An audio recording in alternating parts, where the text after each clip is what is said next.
കോഴിക്കോട് ചെറുവണ്ണൂരിൽ ഓടിക്കൊണ്ടിരുന്ന കാറിന് തീപിടിച്ച് ഗർഭിണി മരിച്ച സംഭവം.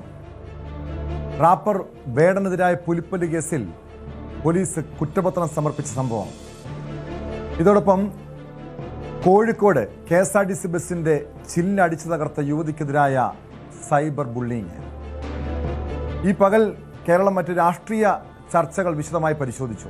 എന്നാൽ അതിനപ്പുറം വിശദമായി പരിശോധിക്കേണ്ട മറ്റു ചില വാർത്തകളിലേക്കാണ് സ്പോട്ട് ലൈവ് ആദ്യം പോകുന്നത്. കോഴിക്കോട് ചെറുവണ്ണൂരിൽ ഓടിക്കൊണ്ടിരുന്ന കാറിന് തീപിടിച്ച് ഗർഭിണി മരിച്ച സംഭവത്തിൽ അന്വേഷണം പുരോഗമിക്കുകയാണ്. ഫോറൻസിക് വിദഗ്ധർ സ്ഥലത്ത് പരിശോധന നടത്തി.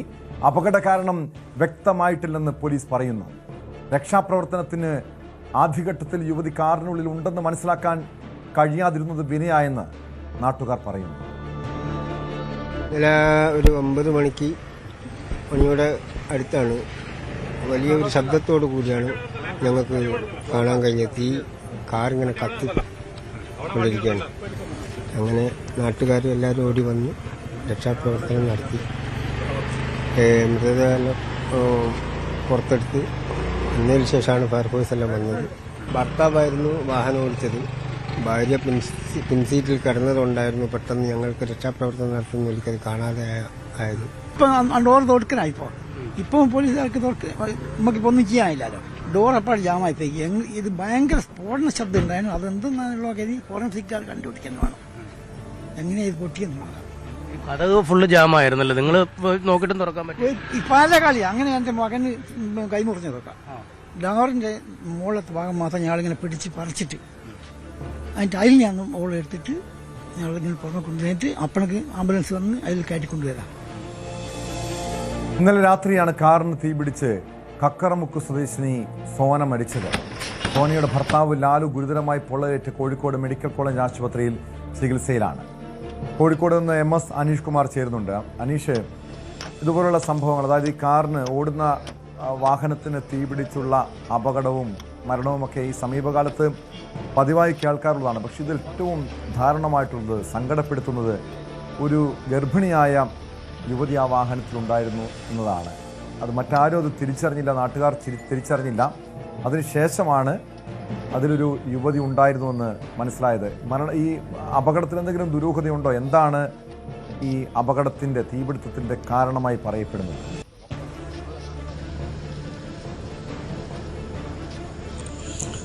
ടോം, അങ്ങേയറ്റം ദാരുണമായൊരു അപകടം തന്നെയാണ് പേരാമ്പ്രയിൽ നടന്നിരിക്കുന്നത്. ഇന്നലെ രാത്രി 9:00 ഇത്തരമൊരു കാറിൻ്റെ കത്തുന്ന കാര്യം ആളുകളുടെ ശ്രദ്ധയിൽപ്പെട്ടത്. ഈ രജിൻലാലും ഭാര്യ സോനയും ആശുപത്രിയിൽ പോയി മടങ്ങി വരികയായിരുന്നു. 6 മാസം ഗർഭിണിയാണ് സോനയെ കാണിക്കുന്നതിനായാണ് ഡോക്ടറെ അടുത്ത് കൊണ്ടുപോയ ശേഷം തിരിച്ച് വീട്ടിലേക്ക് മടങ്ങി എത്തുകയായിരുന്നു. ഏതാണ്ട് 2 കിലോമീറ്റർ മാത്രമാണ് അവർ വീട്ടിലെത്താനായി അവശേഷിച്ചിരിക്കുന്നത്. അങ്ങനെ ഒരു സമയത്താണ് ഒരു പാടത്തിൻ്റെ വശത്തുള്ള ഒരു ഇടറോഡിൽ വെച്ച് ഇത്തരമൊരു അപകടം നടക്കുന്നത്. അതിൻ്റെ ഈ റോഡിൻ്റെ 2 വശത്തും പാടങ്ങളാണുള്ളത്. നെല്ലും വയലുകളും ഒപ്പം ഈ തെങ്ങിൻ തൈകളൊക്കെ നട്ടിരിക്കുന്ന അത്തരത്തിലുള്ള ഒരു പാടശേഖരത്തിന് നടുവിലൂടെയുള്ള ഒരു റോഡാണ്.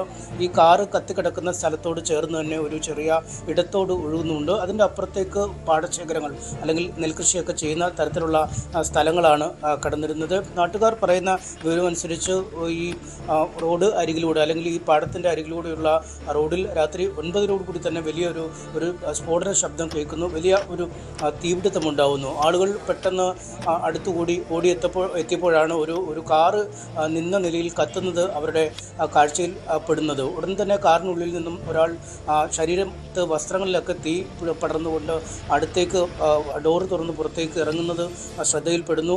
അദ്ദേഹം അപ്പോൾ തന്നെ തൊട്ട് അടുത്തുള്ള ആ കൈത്തോട്ടിലേക്ക് ഇറങ്ങി ശരീരത്തിലെ തീ അണയ്ക്കുന്നു. ഒപ്പം ഇതേ സമയത്ത് തന്നെ ആംഗ്യ ഭാഷയിലും ഉച്ചത്തിൽ ബഹളം വെച്ചുകൊണ്ടുമൊക്കെ എന്തൊക്കെയോ പറയുന്നുണ്ടായിരുന്നത്.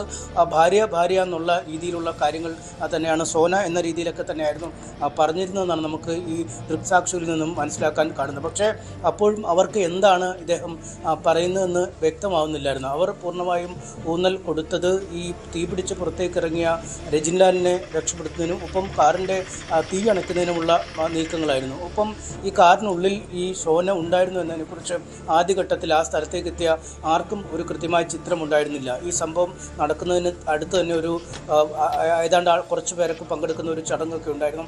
ഈ ബഹളം കേട്ട് അവിടെ നിന്നൊക്കെ ബക്കറ്റും മറ്റു പാത്രങ്ങളുമൊക്കെ ആളുകൾ എത്തുകയും ഈ തോട്ടിൽ നിന്നും വെള്ളം എടുത്ത് ഈ കാറിൻ്റെ തീ കെടുത്തുകയും ഒക്കെ ചെയ്യുന്നുണ്ടായിരുന്നു. പക്ഷേ അപ്പോഴും ഈ ആളുകൾക്ക് അറിയുമായിരുന്നില്ല ഈ വാഹനത്തിൻ്റെ പിൻവശത്ത് ഒരാൾ ഇരിക്കുന്നുണ്ട് എന്നത്. അത് പ്രത്യേകിച്ചും ഈ വാഹനം പൂർണ്ണമായും കത്തി ആളിപ്പടരുകയായിരുന്നു. പ്രത്യേകിച്ചും അതിൻ്റെ പിൻഭാഗം ആളിപ്പടരുകയായിരുന്നു. ഒപ്പം ഈ കാറിൻ്റെ റൂഫ് ഭാഗത്തുള്ള ഭാഗത്തിന് തീ പിടിക്കുകയും അത് അടർന്ന് ഏതാണ്ട് മുകളിലേക്ക് വീഴുകയും ചെയ്തു. അപ്പോൾ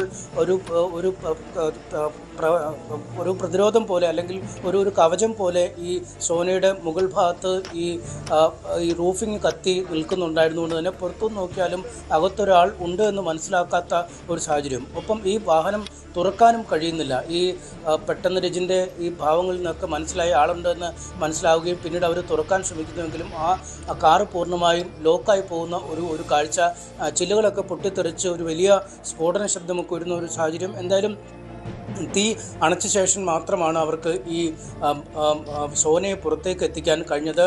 ആ സമയം ദേഹമാസകലം പൊള്ളലേറ്റ് ശരീരഭാഗങ്ങളൊക്കെ പൊള്ളിക്കഴിഞ്ഞിരുന്നു എന്നാണ് ദൃക്സാക്ഷികൾ പറയുന്നത്. അങ്ങേയറ്റം ദാരുണമായ ഒരു കാഴ്ച. ശ്വാസം മാത്രം പുറത്തേക്ക്, ജീവശ്വാസം മാത്രം പുറത്തേക്ക് വരുന്ന ഒരു സാഹചര്യം. ഉടൻ തന്നെ CPR മറ്റുമൊക്കെ നൽകി രക്ഷപ്പെടുത്താനുള്ള ശ്രമമൊക്കെ അവിടുത്തെ ആളുകളുടെ ഭാഗത്തുനിന്നും ഉണ്ടായെങ്കിലും അതൊന്നും ഫലം കണ്ടില്ല. അപ്പോഴേക്കും ഫയർഫോഴ്സിൻ്റെ വാഹനവും ആംബുലൻസും ഒക്കെ വരികയും അവരെ നേരെ ആശുപത്രിയിലേക്ക് കൊണ്ടുപോവുകയുമായിരുന്നു. എന്തായാലും ആശുപത്രിയിൽ എത്തുന്ന മുമ്പ് തന്നെ അവർക്ക് ജീവൻ നഷ്ടമാവുന്ന ഒരു സാഹചര്യമുണ്ടായി.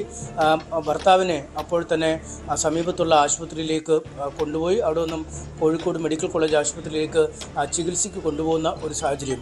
എന്തായാലും എന്താണ് സംഭവിച്ചത് എന്നത് സംബന്ധിച്ച് ഒരു കൃത്യമായ ചിത്രം നൽകാൻ ഇപ്പോഴും പോലീസിന് കഴിയുന്നില്ല. അതിലേറ്റവും പ്രധാനം ഈ സാധാരണഗതിയിൽ ഒരു വാഹനം ഇത്തരത്തിൽ തീ പിടിക്കുമ്പോൾ LPG വാഹനങ്ങളൊക്കെയാണ്, അല്ലെങ്കിൽ ഈ വാഹനങ്ങളിൽ ഈ ശീതീകരിച്ച ഊർജം ഉപയോഗിച്ചുള്ള വാതകം ഉപയോഗിച്ചുള്ള പാചകവാതകം പോലുള്ള അത്തരത്തിലുള്ള ലിക്വിഡ് പെട്രോളിയം ഗ്യാസ് ഉപയോഗിച്ചുള്ള വാഹനങ്ങളാണെങ്കിൽ തീ പിടിക്കാൻ സാധ്യതയൊക്കെ പറഞ്ഞു കേൾക്കാറുണ്ട്. പലപ്പോഴും അത്തരം വാഹനങ്ങൾ പൊട്ടിത്തെറിക്കുന്ന കാര്യങ്ങളൊക്കെ നമ്മൾ കാണുകയും ചെയ്യുന്നുണ്ട്. പക്ഷേ ഇത് പെട്രോളിൽ ഓടുന്ന സ്വിഫ്റ്റ് വാഹനമാണ്. ആ വാഹനത്തിൻ്റെ പെട്രോളിൻ്റെ ഭാഗം അല്ലെങ്കിൽ ഇന്ധന ടാങ്ക് ഒരു തരത്തിലും പൊട്ടിത്തെറിക്കുകയോ അല്ലെങ്കിൽ ആ ടാങ്കിൽ എന്തെങ്കിലും ഒരു ചോർച്ച ഉള്ളതായോ ഇന്നത്തെ പരിശോധനയിൽ കണ്ടെത്തിയിട്ടില്ല. പിന്നീട് മറ്റൊരു ഭാഗം ഈ വാഹനത്തിൻ്റെ എൻജിൻ ഭാഗമാണ്. നമുക്കറിയാം ഈ പലപ്പോഴും ഈ റേഡിയേറ്ററൊക്കെ ചൂടാകുമ്പോഴൊക്കെ അവിടെ ഒരു മർദ്ദം ഏറുകയും അല്ലെങ്കിൽ ആ സമ്മർദ്ദത്തിൽ എൻജിൻ മുറി പൊട്ടിത്തെറിക്കുകയും ഒക്കെ ചെയ്യുന്ന കാഴ്ച പലപ്പോഴും കാണാറുണ്ട്. പക്ഷേ അത്തരമൊരു കൂളിംഗ് സംവിധാനങ്ങൾ പരാജയപ്പെട്ടുകൊണ്ടുള്ള ഒരു പൊട്ടിത്തെറി അല്ല എന്നും വ്യക്തമാകുന്നു. ഒപ്പം മൂന്നാമതൊരു സാധ്യത വിദഗ്ധർ ചൂണ്ടിക്കാട്ടുന്നത് ഈ വാഹനത്തിലെ AC ഗ്യാസ് ലീക്കായാലും ചിലപ്പോൾ പൊട്ടിത്തെറിക്കാനുള്ള സാധ്യതകളും അത് ഒരു തീപിടുത്തത്തിലേക്ക് കടന്നു വരുമ്പോൾ ആ തീപിടുത്തത്തിൻ്റെ ആക്കം കൂട്ടാനൊക്കെ ഇടയാക്കുകയും ചെയ്യും. അത്തരത്തിൽ ഈ AC-യുടെ ഗ്യാസും ലീക്കായിട്ടില്ല. അതായത് 3 പ്രധാന ഘടകങ്ങൾ: ഒന്ന് ടാങ്ക്, പെട്രോൾ ടാങ്ക്, മറ്റൊന്ന് എൻജിൻ മുറി, ഒപ്പം ഈ AC ചോർച്ച. ഈ 3 കാര്യങ്ങളും ഉണ്ടായിട്ടില്ല എന്ന് പ്രാഥമിക പരിശോധനയിൽ തന്നെ വ്യക്തമായിട്ടുണ്ട്. അതോടുകൂടി തന്നെ മറ്റൊരു സാധ്യത പരിശോധിക്കുന്നത് ഷോർട്ട് സർക്യൂട്ടാണ്. അതായത് ഈ വാഹനത്തിൻ്റെ ഇലക്ട്രിക് ഭാഗങ്ങളിൽ എന്തെങ്കിലും പിൻവശത്ത് ഒരു തകരാറുണ്ടാവുകയും അതൊരു തീപ്പുരയായി മാറുകയും. പക്ഷേ അത്തരത്തിൽ ഒരു ഷോർട്ട് സർക്യൂട്ട് ഉണ്ടാവുമ്പോഴും അത് ഇന്ധനത്തിൻ്റെ ഒരു സാന്നിധ്യം ഉണ്ടായില്ലെങ്കിൽ അത് എങ്ങനെ ഒരു പൊട്ടിത്തെറിയായി മാറും എന്നതാണ്. അതുകൊണ്ട് തന്നെ ഈ ഇന്ധന ടാങ്കിൽ നിന്നുള്ള പൈപ്പുകളിലോ മറ്റോ ഒരു ചോർച്ച പ്രകടമാവുകയും തരത്തിൽ അതിവേഗത്തിലാണോ ഈ പൊട്ടിത്തെറി ഉണ്ടായത്? അതോ അങ്ങനെയാണെങ്കിൽ സാധാരണഗതിയിൽ ഒരു അപകടം അല്ലെങ്കിൽ വാഹനത്തിന് തീ പിടിച്ചു കഴിഞ്ഞാൽ ആ വാഹനത്തിലുള്ളവർ ഇറങ്ങി ഓടാനുള്ള ഒരു സാധ്യത, അതിനുള്ളൊരു ശ്രമമെങ്കിലും നടത്താനുള്ള സാധ്യത ഉണ്ടല്ലോ. പക്ഷെ ഇവരങ്ങനെ, ഈ സോനയും ഭർത്താവ് ലാലുവും ഈ വാഹനം ഈ തീ പിടിച്ചു കഴിഞ്ഞപ്പോൾ അങ്ങനെ ഇറങ്ങി ഓടി രക്ഷപ്പെടാനുള്ളൊരു സാധ്യത അവർക്ക് ഇല്ലായിരുന്നോ? അതോടൊപ്പം അറിയേണ്ടത് ഇവരുടെ ഒരു കുടുംബ പശ്ചാത്തലമാണ്. ഈ യുവദമ്പതികളാണ്. ഈ സോന ഗർഭിണിയാണ്. ഇവർക്ക് മക്കളുണ്ടോ? അതോടൊപ്പം മറ്റെന്തെങ്കിലും ഈ പോലീസ് ഇതുപോലുള്ള ഈ വാഹനത്തിൻ്റെ സാങ്കേതിക തകരാർ അല്ലെങ്കിൽ മറ്റു കേടുപാടുകൾ അതിനപ്പുറം മറ്റെന്തെങ്കിലും ദുരൂഹതയും മരണവുമായി സംശയിക്കുന്നുണ്ടോ?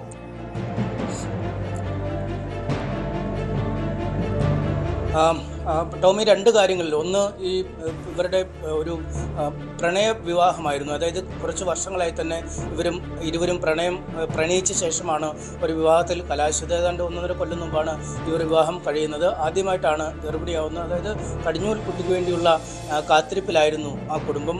ഇവർ തമ്മിൽ എന്തെങ്കിലും പ്രത്യേക ഒരു വഴക്കോ വിദ്വേഷമോ അല്ലെങ്കിൽ മറ്റെന്തെങ്കിലും നടന്നതായി നാട്ടുകാരിൽ നിന്ന് നമുക്ക് മനസ്സിലാവാൻ കഴിയുന്നില്ല.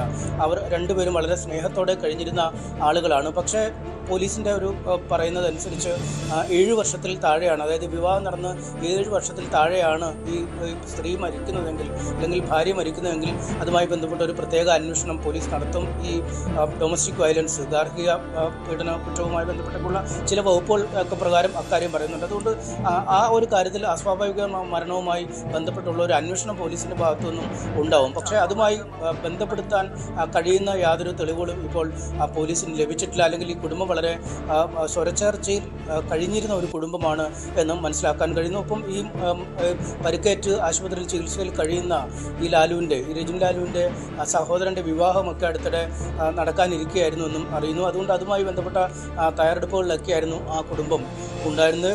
അത്തരമൊരു സാഹചര്യത്തിൽ എന്തെങ്കിലും ഒരു അട്ടിമറി സാധ്യത അല്ലെങ്കിൽ വേറെന്തെങ്കിലും കാര്യങ്ങൾ നടന്നു എന്നതിനെക്കുറിച്ച് നമുക്കിപ്പോൾ ഒരു തരത്തിലും ഒരു പ്രവചനം അല്ലെങ്കിൽ അതുമായി ബന്ധപ്പെട്ട കാര്യങ്ങൾ പറയാൻ കഴിയുന്നില്ല. പോലീസും അക്കാര്യത്തിലൊരു കൃത്യമായ നിഗമനത്തിലേക്ക് ഈ ഘട്ടത്തിൽ എത്തിച്ചേരുന്നില്ല. പക്ഷെ നമുക്കറിയാം ഒരു തരത്തിലുമുള്ള സാധ്യതകൾ ഒരു കേസുമായി ബന്ധപ്പെട്ട് അല്ലെങ്കിൽ ഒരു ദുരൂഹമായ ഒരു മരണവുമായി ബന്ധപ്പെട്ട് തള്ളിക്കളയാൻ കഴിയില്ല. ഇവിടെ ഏറ്റവും പ്രസക്തമായത് മുൻ സീറ്റിലാണ് അല്ലെങ്കിൽ ഡ്രൈവിംഗ് സീറ്റിലാണ് രജിൻ ലാൽ ഉണ്ടായിരുന്നത്. അദ്ദേഹമാണ് വാഹനം ഓടിച്ചിരുന്നത്. പിൻ സീറ്റിൽ ആയിരുന്നു ഈ സോന ഉണ്ടായിരുന്നത്. അവർ നമുക്കറിയാം ഒരു ഗർഭിണിയാണ്. അതുകൊണ്ട് തന്നെ ഇരിക്കാൻ കൂടുതൽ സൗകര്യപ്രദം ഈ സ്വിഫ്റ്റ് പോലുള്ള ചെറുവാഹനങ്ങളിൽ പിൻസീറ്റിലാണ്. ഒപ്പം കാലും മറ്റുമൊക്കെ നിർത്തിവെച്ചിരിക്കുക അല്ലെങ്കിൽ കുറച്ചുകൂടി ഒരു ബൂട്ട് സ്പേസ് കിട്ടുന്നത് പിന്നിലാണ്. ഒപ്പം ഈ കുലുക്കം, ഈ ചെറിയ ഗട്ടറുകളിലൂടെയും മറ്റുമൊക്കെ പോകുമ്പോഴുള്ള കുലുക്കവും പിൻവശത്തിരുന്നാൽ ഒരു പരിധിവരെ കുറയ്ക്കാൻ കഴിയും. അതുകൊണ്ട് ഇരിക്കാനുള്ള ഒരു സൗകര്യം നോക്കി ആവണം ഈ സോന പിൻവശത്തിരുന്നത്. ഈ വാഹനത്തിൽ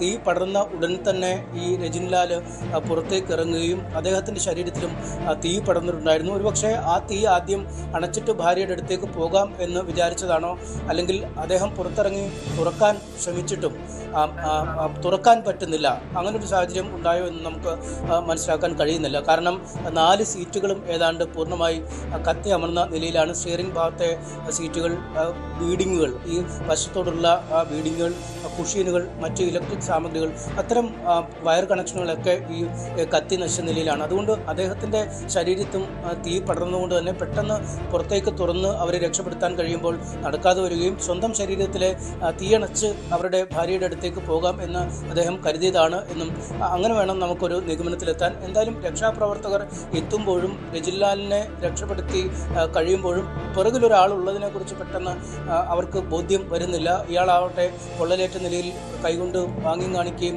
ഒച്ചവെക്കാൻ ശ്രമിക്കുകയും ഒക്കെ ചെയ്യുന്നുണ്ടായിരുന്നു ഭാര്യയെ പിന്നിലുണ്ടെന്ന്. പക്ഷേ അവർക്ക് ആ വാഹനം ലോക്കായതുകൊണ്ട് തന്നെ പുറത്തേക്ക് ഒരു തരത്തിലും എത്തിക്കാൻ കഴിയാത്തൊരു സാഹചര്യം. നമ്മളിന്ന് രക്ഷാപ്രവർത്തകരോട് അല്ലെങ്കിൽ അവിടെ എത്തിയ നാട്ടുകാരോടൊക്കെ സംസാരിച്ചപ്പോൾ അവരും പറയുന്നത് ഞങ്ങൾക്ക് മനസ്സിലായില്ല ആ കുട്ടി പുറകിലുണ്ടായിരുന്നു എന്നത്. ഒന്ന്, മുകളിൽ നിന്നും റൂഫ് കത്തി താഴേക്ക് വീഴുമ്പോൾ അവരുടെ മുകളിലാണ് ഒരു കവർ പോലെ ഒരു വലയം ചെയ്താണ് ആ കത്തൽ നടക്കുക. അതുകൊണ്ട് ആ കത്തലിൻ്റെ അടിയിലൊരു ആളുണ്ട് എന്നതിനെക്കുറിച്ച് പെട്ടെന്ന് ചിന്തിക്കാൻ കഴിയാത്ത ഒരു സാഹചര്യമുണ്ടായി. ഒപ്പം തന്നെ അവരത് തുറക്കാനൊക്കെ ഒരു ഭഗീരഥ പ്രയത്നം ചെയ്യുകയും രക്ഷാപ്രവർത്തനം ചെയ്തൊരു യുവാവിൻ്റെ കൈക്ക് വലിയ മുറിവ് പറ്റുകയും ഒക്കെ ചെയ്തു. അതുകൊണ്ട് അവരെ കഴിയുന്ന രീതിയിലൊക്കെ അവർ ചെയ്തെങ്കിലും അത് തുറക്കാൻ കഴിയാത്തൊരു സാഹചര്യം.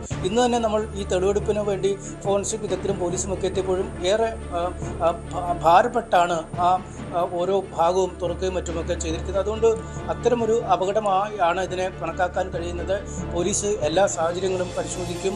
ഈ 3 ഘടകങ്ങൾ പോലീസിൻ്റെ പ്രാഥമിക പരിശോധനയിൽ ടാങ്കിന് പ്രശ്നമില്ല, AC ഭാഗത്ത് പ്രശ്നമില്ല, എൻജിൻ ഭാഗത്തും പ്രശ്നമില്ല. അതുകൊണ്ട് എന്താണ് സംഭവിച്ചതെന്ന് സംബന്ധിച്ച കൃത്യമായൊരു പരിശോധന അവരുടെ ഭാഗത്തു നിന്നും ഉണ്ടാവും.